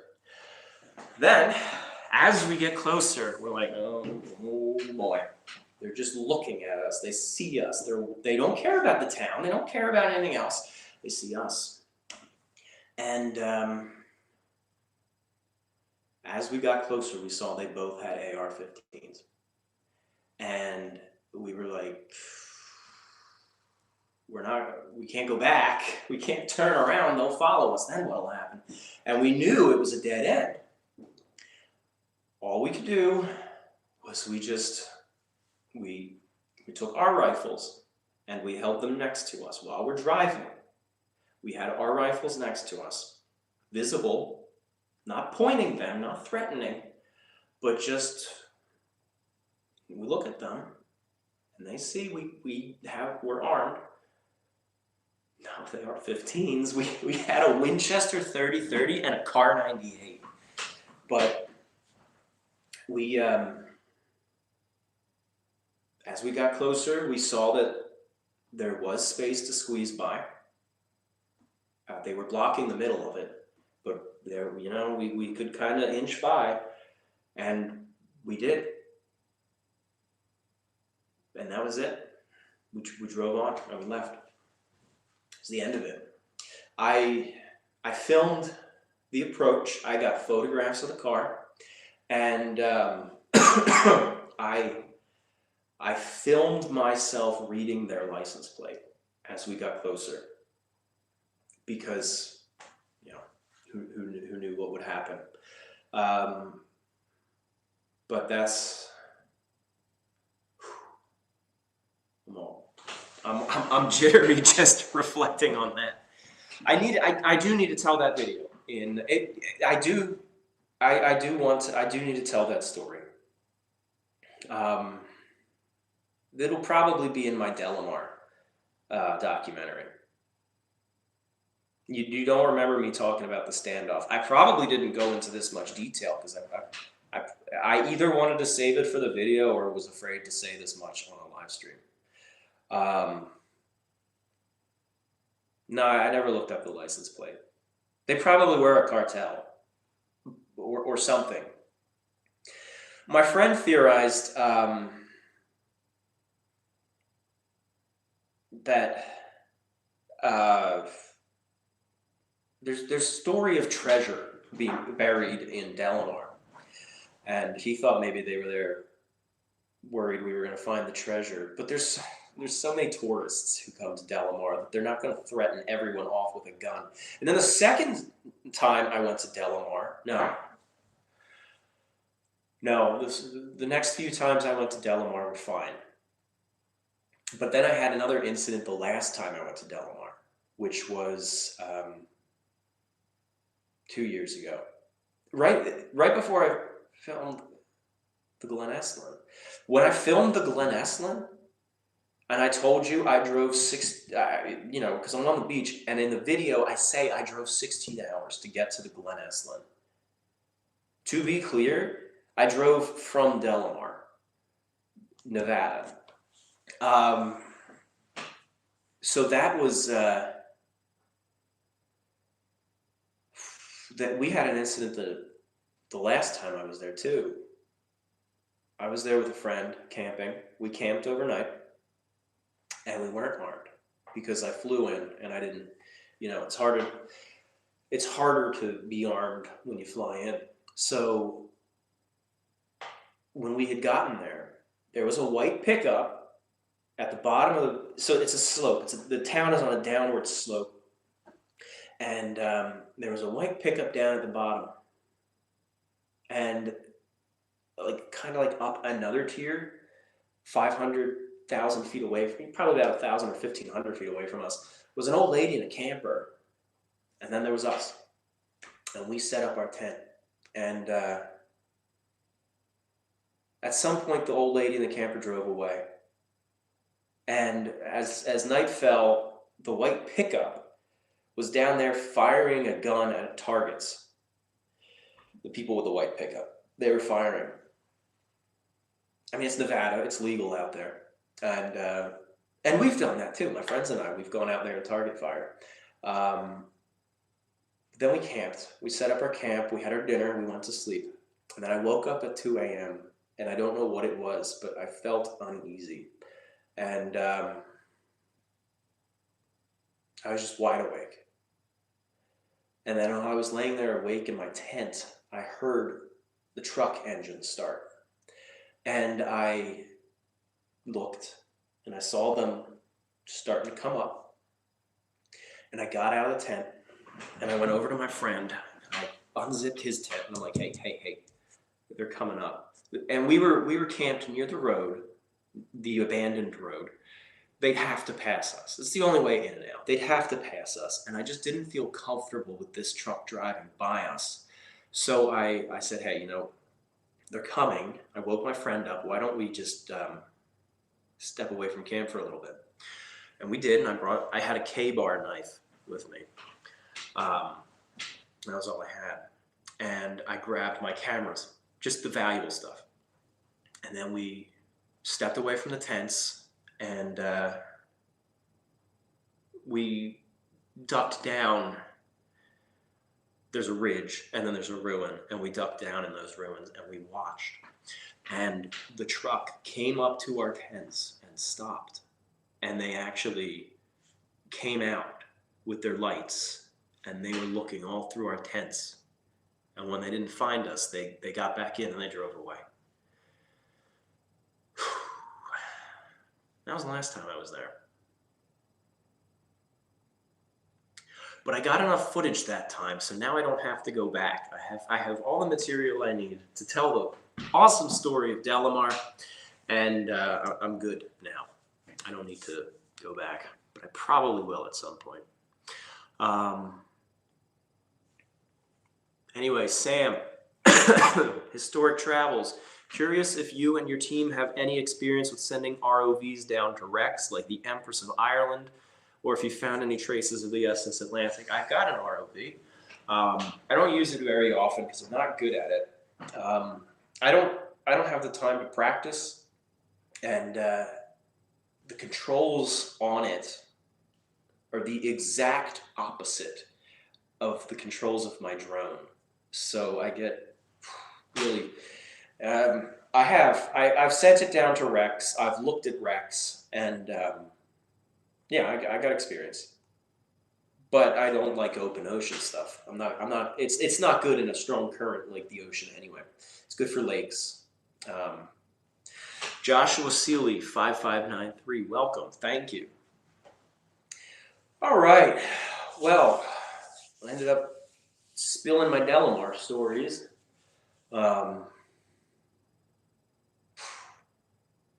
Sorry, yeah, oof. I don't know if I'm cold, which I am cold. I don't know if it's cold or just thinking about those stories, but I'm a bit jittery. What's my opinion on the Stockholm being scrapped? That's sad, but it's an old ship. The Falls of Clyde being scuttled, that was wrong. Strongly oppose that, but I don't know the details. I can't have a strong opinion about something if I don't know about it. I see a ship sink because it's being scuttled, and yeah, my instinct is to oppose it because it's a shame seeing it, but I don't know the details. I remember there's a lot of stories where people get public sympathy because something looks bad on the surface, but we don't know all of the details that led to this situation. Anyway, have I heard of Old Whitey? Yes, I have. Yeah, no, I've seen some of the new Britannic stuff, but I haven't looked at that. I've been so busy with other stuff, with these documentaries, with personal life, with the Lusitania game, and with some client work as well. And so, yeah. Anyway, how's everybody else doing? Is anything? Do I know about Britannic's organ? Yes, I do. I believe on Steam and Splendor we've done some stuff with it, or something like that. Kent might have. Yes, you did. Thank you. Check out the Steam and Splendor network. I think you could just click it right there in the chat. It's a... Will I ever make a video on the Titan sub? No. I won't. I knew two of the guys on it. I don't have anything to add. I mean, I'm not an expert on any of the stuff that is relating to it going down. I won't. I don't have anything to add to that conversation. I think it was horribly tragic, um, and I have nothing to add. What you know. Anyway, go check out Steven Splendor. It is an awesome channel. Kent and Tad and I've made a few videos on there too, and the White Star Line Quintet. There's a lot of weekly videos going out on the Steven Splendor Network. Kent, you don't need to thank me. I'm the frickin' producer of the channel. You don't need to thank me for shouting out that channel. I'm on it almost weekly, yes. But Kent really is the one who's just making it happen. He's the one making almost all of the videos on there. But good stuff. And I owe a couple videos for there too. Anyway, Steven Splendor Network, go check it out. We did just put out, Kent mainly, just put out a updated real-time syncing video. I have some older ones on this channel, and I did the one that went viral on THG back in 2016 at directing and producing. Actually, that was Kyle who animated that. But to just every so often, every few years, I just want to make another one, and I know Kent is itching to make more too. So that is out on the Steven Splendor Network. Joshua Seeley says, just wanted to say the Johnstown flood video you made was amazing. I love the 45 minutes.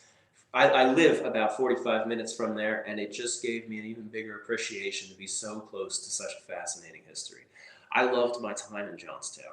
We stayed there for a few nights. We stayed at the Holiday Inn in downtown Johnstown, and we ate almost every meal at the restaurant there, and it was just a lot of fun. It's a fun town, and my kid and my wife and kid, we only had one at the time. They were over in the Discovery Center in Cambria City. They loved that, and I loved exploring. It was just such a fond memory of mine to be in Johnstown. For me, when I look back on some of the videos, I don't see the Johnstown video to me is not the story of Johnstown. Obviously it is, but because I made it, to me, when I look at that, I think of when I was there. I think of the Holiday Inn stay. I think of the meals. I think of my hike out to the Arch Bridge. I think of, it's just good memories, and it was just a lot of fun, which obviously juxtaposes the terrible disaster, which weighs heavily on me when I was writing it. But the videos mean something different to me when I look back on them. Like the wreck of the Indian up near Marie Joseph, Nova Scotia, that was a fun one because I was just going to go by myself from Halifax, 2.5-hour drive, and just film the wreck or near the wreck, film the town, come back. But my family decided to go with me. And we went and we filmed, and then we went to Sherbrooke Village. And we spent the afternoon in Sherbrooke Village, and then we went back to the wreck site area and we filmed some more. And it was just a lot of fun. And I loved that day. That was such a good memory for me too.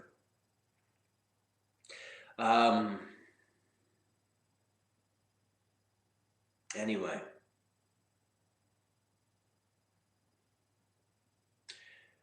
Was that the one that you found some debris? Well, I found debris for a lot of wrecks. You're probably thinking of the Glen Eslin. That's the one where we're out on that rocky beach with the cliffs, and it's sunset, and we managed to find the hull plating that was out there. I had been told by a few sources, one at the museum and a few other historians nearby, who said there's nothing left. It had been torn apart, ripped, and sank, and it's you won't find anything. So we went back out. I went out there, and my mind was just completely blown when I found hull plating still sitting there. And it was cool because you don't know exactly where those photos are when you're going out there. It's really hard to match it up to the rock layouts. And then I'm like, where on earth did this ship wreck? And I was getting like a little bit of a headache just trying to figure out. And the sun was going down, just trying to orient where exactly did she strike. And then I found the hull plates. And it's just like, wow, it was here. It was right here.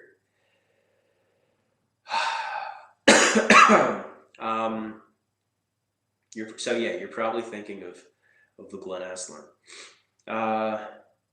Been watching you for quite some time. Never realized you were a South Jersey guy also. Have you ever explored Amatol, New Jersey? Found some cool stuff there with my metal detector. AR, good night. Thank you for tuning in. Happy New Year. I have not been to Amatol. There are some South Jersey ghost towns I would love to do. We were filming one with a viewer, a friend.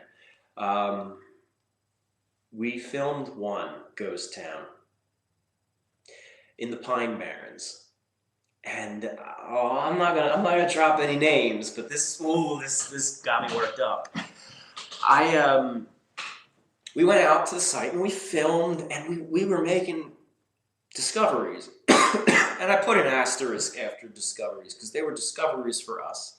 I'm sure someone somewhere also knew this stuff too. But like, we were finding stuff at the site, and it was like, wow, this was where this happened. This was where that happened. And we were filming it. And it was looking good. But there was this one lady who wrote a book on the ghost town. And we thought, I always like to work with authors and historians, because even if we can make the video on our own, I like to put them front and center, because on the one hand it gives us credibility, but it also, they've been doing so much work. Half of the time their book helps us, so I want to do something back to help them. And I just, you wrote this book, here you go. I want you to be a part of this, and I want to promote your book. So we filmed the video, and decided last minute, we'll reach out to her and see if she wants to do a couple of interviews and just talk about her book and tell us a little bit about the town, and it'll be a promo for her. The video's already almost done, but we reached out to her and we're like, hey, we're doing a video on this ghost town. Would you like to be a part of it? Would you like your book to be in it? And she wrote back. This was the earlier days of my channel. I had about 50,000 subscribers at the time. She wrote back and said, no, I don't want to be a part of it. But by the way, that ghost town is on New Jersey State Forest land. So I'm taking the liberty of CCing them so that they know that you are filming on their land, and they'll be in touch with you about all the proper fees and paperwork you have to do. And immediately I get a follow-up from the people who ran the state forests, who were just like, oh, I understand you were filming. Well, there's a $1,400 fee per day, and then there's this fee, and you have to get this specific insurance policy, so you better go out and buy that. We understand you were there for this many days, so we want back payment for this many days, and we're supposed to have a staff member on site. You're supposed to pay their salary for the days, and the whole thing came out to about $6,000. And I wrote back, and I understand there was just like a big Hollywood film filmed in the Pine Barrens like the month prior, and I'm like, hey, this is YouTube. It's just a documentary. We try to preserve these stories. I'm gonna make $200 off this film. That's it.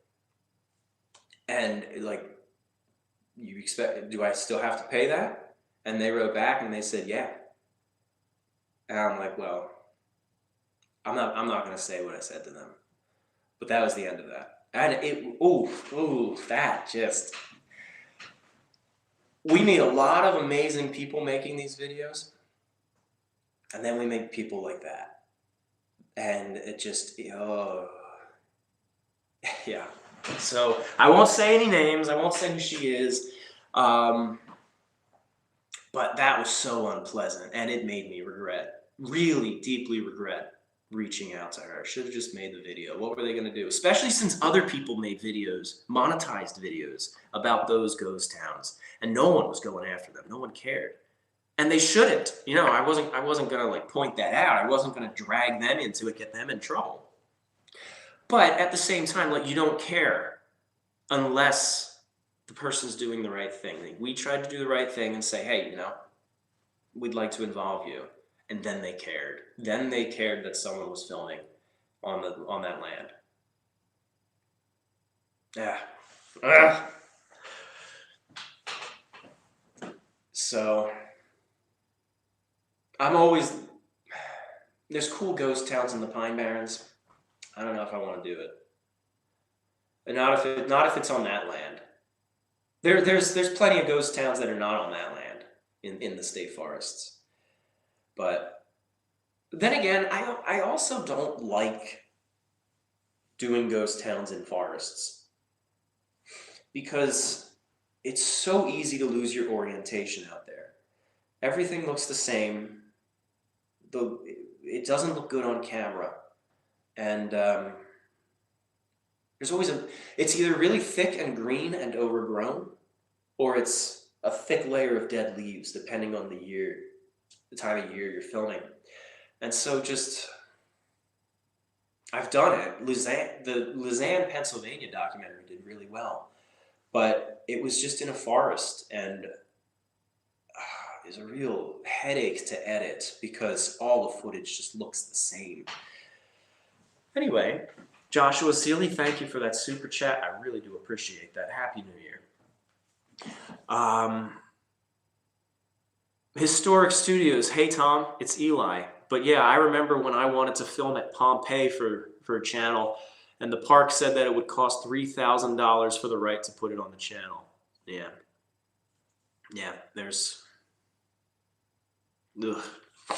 some places. I got lucky. I'm not gonna say the museum, but it was fairly recent. I went to a maritime museum, and I wasn't gonna film because I had been filming like crazy, and my list is 100 long. So I'm like, you know what? I'm gonna go to this maritime museum. I'm gonna take the family. We're gonna have fun. I'm not gonna film. I'm not filming. But then I get there and I'm like, oh, this is pretty. I'm gonna just film a little bit. I'm just gonna film a little bit. And I start filming, and one of the staff members come up to me and say, are you filming for fun or for YouTube? And I'm like, oh no, here we go. I'm like, well, I mean, like, I got a YouTube channel, but I don't know what I'm gonna do with this. And I was just ready for, there's a fee, or there's paperwork, or you got to do all this. And I usually do contact in advance, but I didn't here. And I'm like, yeah, I don't know what I'm going to do with this. I got a YouTube channel. And she's like, what do you need to make this video awesome? And I'm like, ooh, wasn't expecting that.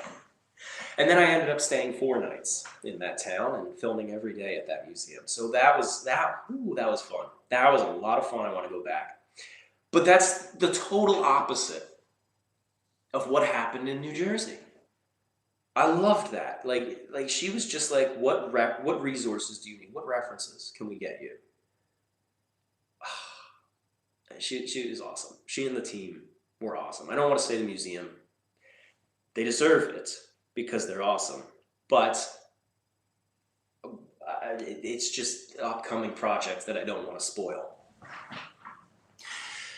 Have an old book I was given of my great-great-grandmother with tons of her old newspaper clippings tucked in called Ghost Towns of the West. Would you be interested? I would. Thank you. The newspaper clippings especially sound very exciting. Those are the best sources. I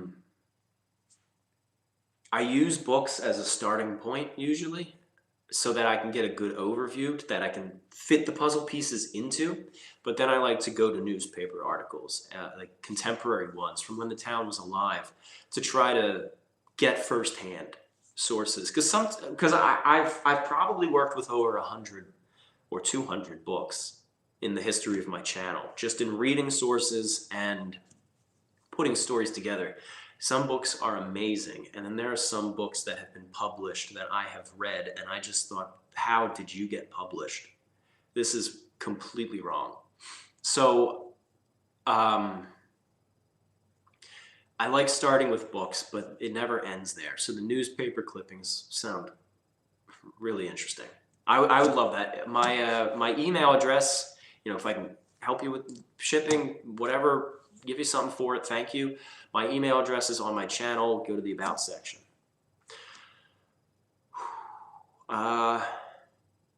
Billy Bob 149, Happy New Year. Thank you. It's good to see you here.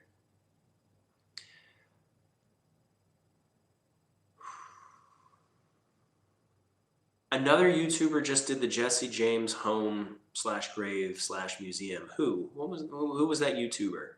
Because I think I might know who you're talking about. All right. Southern Pacific asks, will we have more railroad crash stories? See, that's the thing. People are tuning in and they miss parts of it. Yes, yeah, oh yeah, coming February. This was the starting point. This is a good book. Again, this is a good book. But the research for this story does not end with the book. It never ends with the books. This does not end with the book. We never just trust the book. Because, well, this one especially, Electric City, this was written by the grandson of the people who owned the town, the Stalin family. And it's like a novel. Like, you open it up and it has some conversations a little bit. It talks about, like, this person was sitting in his office thinking this, and you never know, like, how much do you know? Do you know they were thinking that, or is this just our artistic license? So you got to always be careful, and then I always go to the sources from there. It's like Wikipedia in a way sometimes. Like if somebody says, hey, I need you to do a video on this, I'll read the Wikipedia first, sure. Because that's the overview. And then there's the sources cited at the bottom, and you can follow those sources sometimes, and those are a goldmine. But you never just trust it, and because it could be wrong.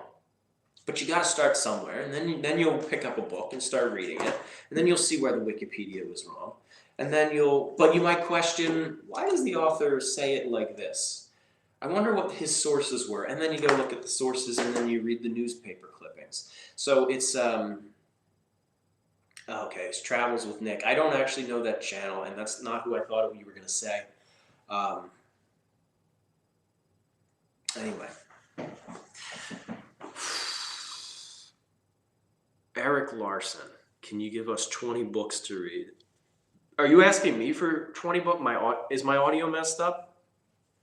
By the way, somebody says that here. Electric Flyer says my audio is messed up, which is probably a good sign that I should sign off anyway. It's been 2 hours. I came on to tell you 5 minutes worth of updates.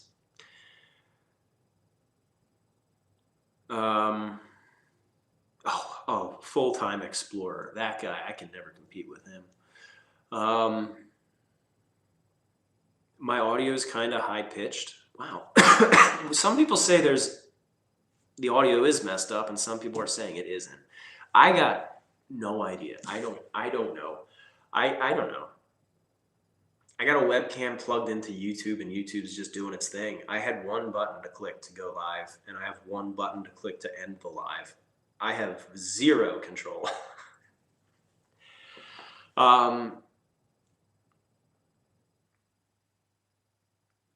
Books to recommend. Well, it depends. Are you looking for shipwrecks? Are you looking for ghost towns? Are you looking for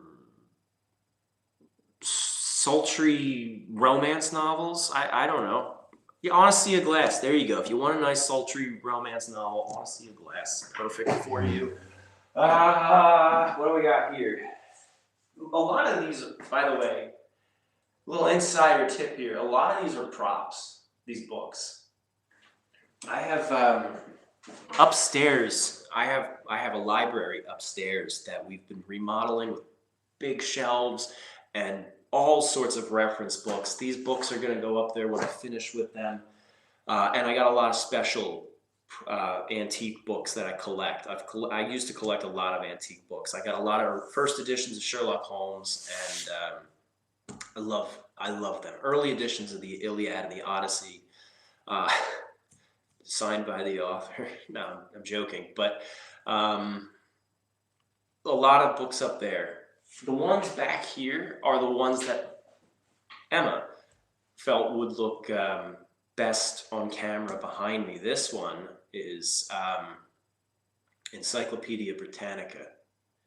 And then these, what are they? Battles of the 19th Century. I have read quite a few of these. These are Voltaire. I don't like Voltaire, but there he is. The books look good. And then this little shelf right here, these are the ones, this is always the books I'm currently working with.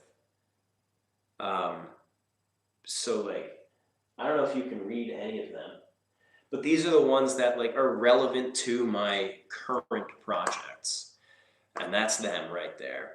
So if there's ever enough resolution where you can read some of those titles, you might get a hint about what I'm working on. And then right there, an excellent 2-volume. I can't turn that. An excellent 2-volume. Right there, yes. Thank you, Kent. These puppies. Look at them. These are our 2-volume series on the Lusitania, using images from our virtual museum experience. The Greyhound's Wake, which we are working on in silence, like a stealth submarine working beneath the waves. But anyway, this is the career, the sailing of it, and then this is the disaster. In fact, it's funny because, like I said, these images came from our experience, and this came out first, and you can just tell the quality jump between when this was published and then the year later when this one was published. So they're packed with a ton of historical material and new research and new information that led us to believe that the time of the sinking, because 18 minutes has always been synonymous with the sinking of the Lusitania. But as explained in the other one, it was probably not 18 minutes. It was longer. So, cool discoveries like that. The cabinets. Someone mentioned the cabinets. And I love the cabinets here too. The cool thing about them, which makes this so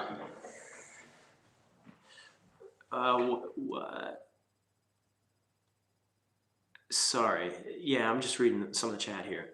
The cool thing about these, which makes them so perfect for a backdrop, is the story behind them.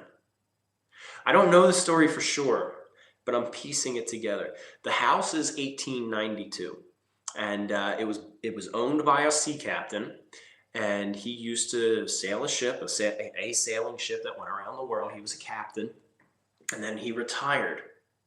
And at the time he retired and built this house, his ship was scrapped right here in town. And if you look at this, you'll notice certain details. Like if I move my Christmas garland,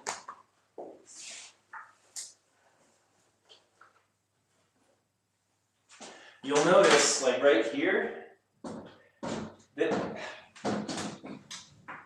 this slams right into the mantle. Cabinets shouldn't do that. Or, I can't move my camera, but the cabinet overlaps my window frame.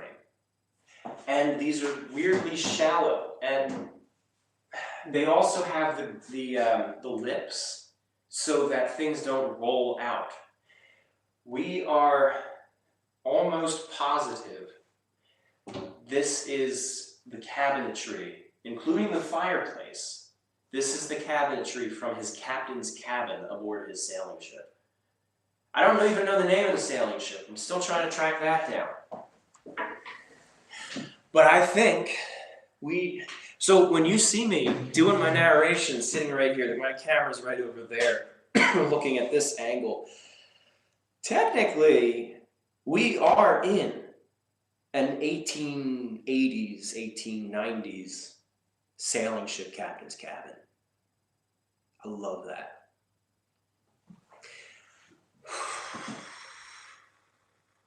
Yeah.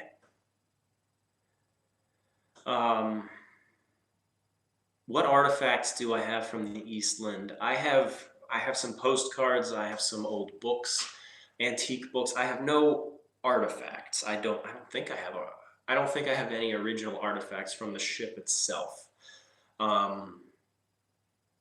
Just some ephemera from around the time.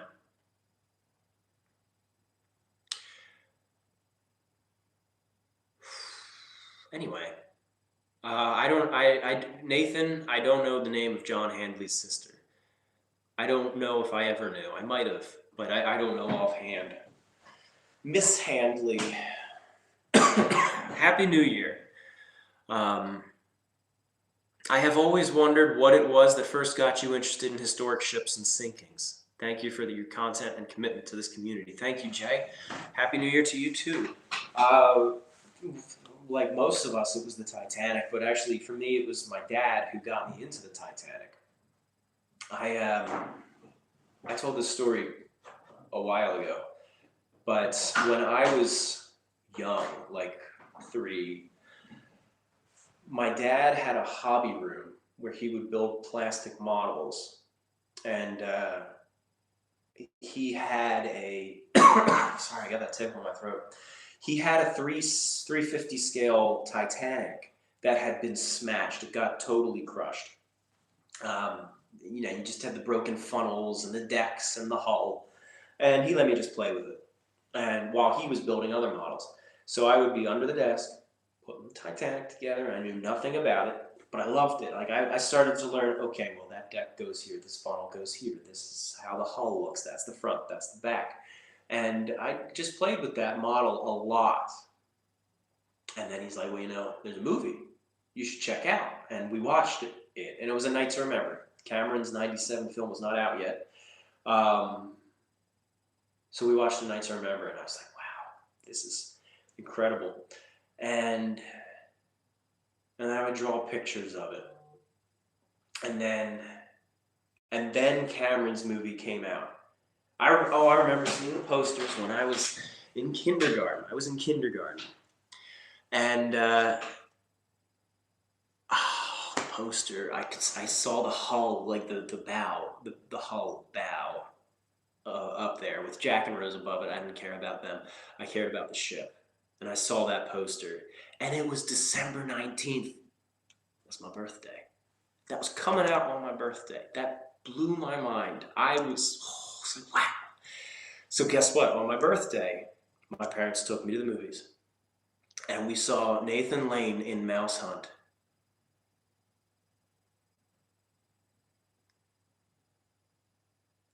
I'm dead serious. We did. And then we saw Titanic a few days later.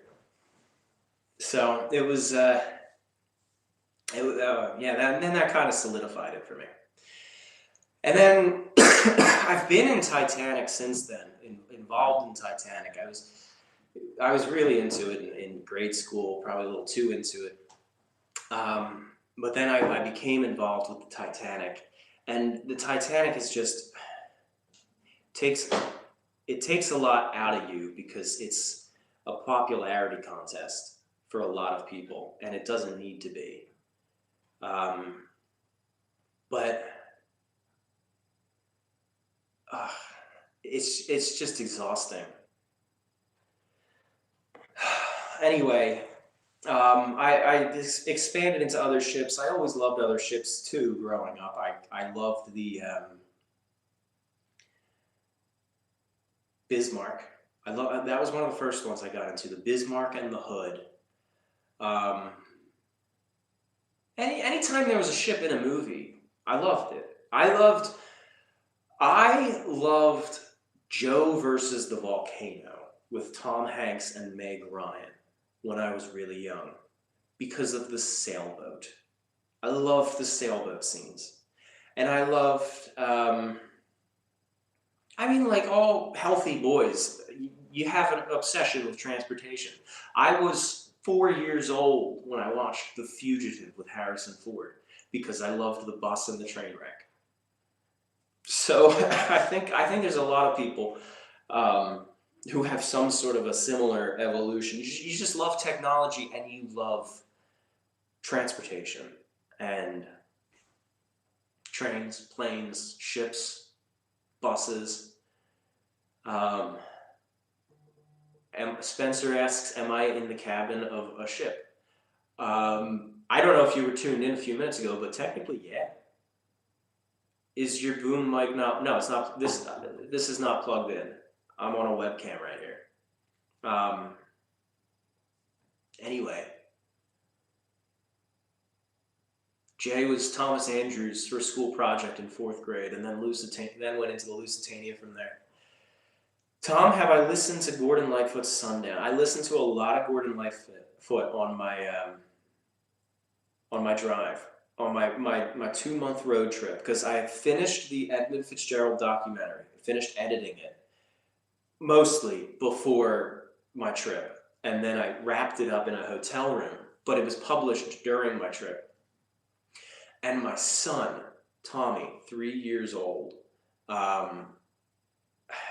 he's already on this path. He can sing the first half of The Wreck of the Edmund Fitzgerald. He loves the Edmund Fitzgerald. We bought 3D printed a 3D printed Edmund Fitzgerald and a copy of it, and he plays with them in the bathtub. He loves that. So he's really into that. He watches my videos, especially the ships. But anyway, yeah, we played at The Wreck of the Edmund Fitzgerald a whole bunch by Gordon Lightfoot on this drive because he would ask for it. He has this little radio, and we'd be driving, I'd be driving, and Emma would be in the passenger seat, and the kids would be in their car seats in the back, and it would be quiet, and Emma would just be chatting, we'd be talking, and then I would hear Tommy's little radio just start playing the riffs of the opening of The Wreck of the Edmund Fitzgerald, and I look in the mirror, and he's just like chilling, thinking, and he'll just sit like that, looking out the window for the whole 5.5-minute song. He would just sit there. I don't know what he's thinking. He's 3. He just turned 3, and yet he loves it. He loves that song. He takes it so seriously. We listened to Sundown, and we listened to Carefree Highway. That's a very good one. Then it was kind of cool. We went to Arizona, and we visited a friend and stayed at their house on the Carefree Highway. There actually is a Carefree Highway in Arizona near Phoenix. And I saw it and I thought that was just like a touristy gimmick or something. And then I went to the Wikipedia for the song and it said Gordon Lightfoot wrote the song about a highway in Arizona. So we were listening to that song, driving on that road, without knowing the name of the road we were on. Yeah, I heard Sundown. Tommy actually has not yet seen my Edmund Fitzgerald documentary. We've been so busy, and it's 2 hours long. We just haven't sat down to do it yet. But I want to. I want to watch it with him. I haven't watched it. I haven't watched it straight through. I watched segments, and then I check it off, and I'm like, all right, that's good. And then I'll watch segments again, and other segments till it's done, and then I post it. I've not sat through it all in one sitting. It doesn't look like you loading the books would tip back and forth. What do you mean, Spencer? What do you mean? It doesn't look like you floating the books would tip back and forth. Let me know what you mean there. A lot of questions about Casey Jones. I don't have, that's not a subject I'm well versed in. I know the basics. I don't have any recommendations for books, but I'm sure there are good ones out there. And it is something that I would also like to tackle someday. If you are on a boat, I think, yeah, I think that's what he means too. There's a little groove on the front of most of those shelves. But I mean, like, for the books aren't going to slide out unless the seas are really heavy, in which case you latch and lock them. The locks don't even really hold anymore. But they're supposed to lock in rough seas. And but I mean, they're not always books on there. Things could easily slide out. Like, I got all these random props in there. Like, if you were at sea right there, a captain's YouTube play button award could easily just slide right off the shelf. Or his Flying Tigers division pillow.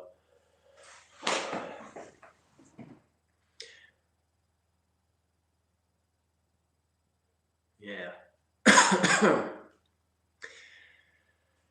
Anyway, fellas, anything else going on? I'm cold and tired. And I want to finish the Alamo before New Year's.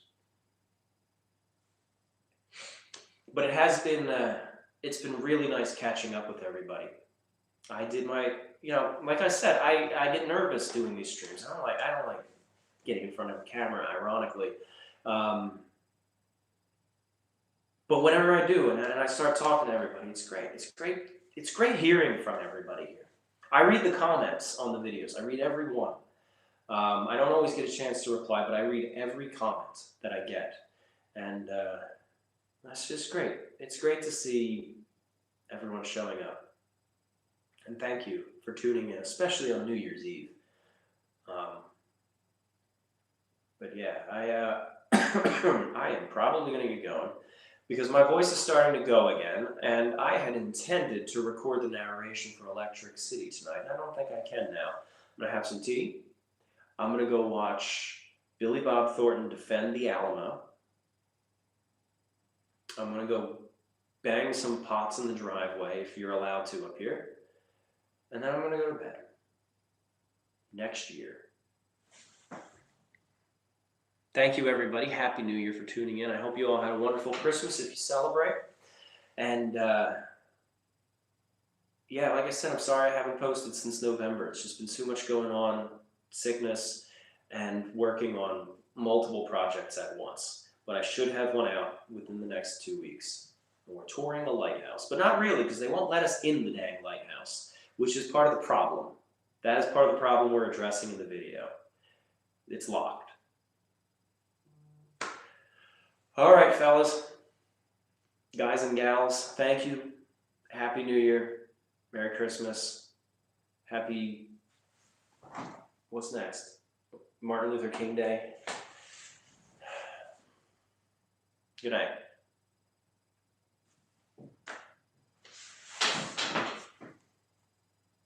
Mwah. End. Why is this not ending? Bye.